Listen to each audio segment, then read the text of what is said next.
Hello everyone, welcome to our CAD NEST YouTube channel. Our CAD NEST is an ISO certified and educational institution. I am Dhruva. So ಇವತ್ತಿನ session ನಾವು MS Word ಅಲ್ಲಿ view part ನೋಡ್ಕೊಳ್ಳೋಣ.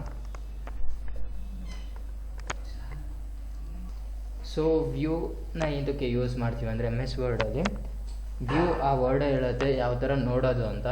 So view ಅಲ್ಲಿ first read mode ಬರುತ್ತೆ. Read mode ಅಂತ ಅಂದರೆ full ಬ್ರಾಡಾಗಿ ಬರುತ್ತೆ. ನಿಮ್ದು ಎಷ್ಟು ಪೇಜ್ ಕಂಟೆಂಟ್ ಇರುತ್ತೆ ಅಷ್ಟು ಪೇಜ್ಗಳನ್ನ ಆ್ಯಡ್ ಮಾಡ್ಕೋಬೋದು.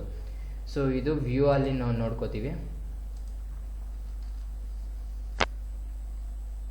ನೆಕ್ಸ್ಟು ಪ್ರಿಂಟ್ ಲೇಔಟ್ ಅಂತಂದರೆ ಇವಾಗ ನಾನು ನೋಡ್ತಿರೋದೆ print layout. Next web layout ಅಂತ ಬರುತ್ತೆ. ವೆಬ್ ಲೇಔಟ್ ಅಂತಂದರೆ ಫುಲ್ಲು ಬ್ರಾಡಾಗಿ ಬರುತ್ತೆ. ನೆಕ್ಸ್ಟ್ ಔಟ್ಲೈನ್ ಅಂತ ಬರುತ್ತೆ. ಔಟ್ಲೈನಲ್ಲಿ ನಾವು ಏನೇ ಕಂಟೆಂಟ್ ಏನೇ ಇದ್ರೂ ಲೆಫ್ಟ್ ಸೈಡಲ್ಲೇ ಬರುತ್ತೆ, ಈ ಸೈಡ್ಗೆ ಜಂಪ್ ಆಗಲ್ಲ ಕಂಟೆಂಟ್ಸ್ಗಳು. ಸೊ ಇದು ಔಟ್ಲೈನ್.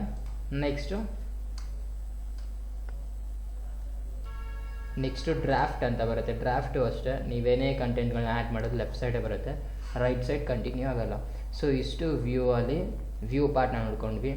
ಸೊ ನೆಕ್ಸ್ಟ್ ಸೆಷನಲ್ಲಿ ಬೇರೆ ಮೆನ್ಯೂ ಬಾರ್ನ ನೋಡ್ಕೊಳ್ಳೋಣ. ಇನ್ನು ಹೆಚ್ಚಿನ ಇನ್ಫಾರ್ಮೇಷನ್ಸ್ಗಾಗಿ ನಮ್ಮ CAD NEST YouTube channel like ಮಾಡಿ, ಶೇರ್ ಮಾಡಿ, ಸಬ್ಸ್ಕ್ರೈಬ್ ಮಾಡ್ಕೊಳ್ಳಿ. Thank you.